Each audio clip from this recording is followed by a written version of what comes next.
даваме и субвенции за туроператори. Освен што има субвенции за нови авиолинии, има субвенции за туроператори. Какви се резултатите во тој дел? Благодарам, председателе. Можеме да се пофалиме дека Македонија веќе е значителна туристичка дестинација. Не само што сме посетени од домашни туристи, имаме пораст во тој дел, туку и во странскиот туристички промет имаме огромен пораст.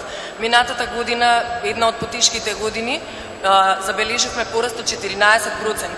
Но ако го земеме бројот на странски туристи во 2006 година, кој што изнесувал 202.000, а ако го земеме бројот во 2015 кој што е безмалку 500.000 странски туристи, имаме пораст од 140% во приливот на странски туристички организиран промет. 2006 202.000 странски туристи? Точно. 2015 Точно. 483.000. 483.000 или речиси 500.000.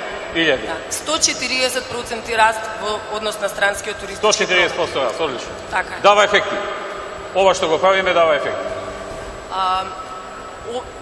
Многу странски туроператори веќе ја посетуваат Македонија, не ставаат на нивните мапи. Минатата недела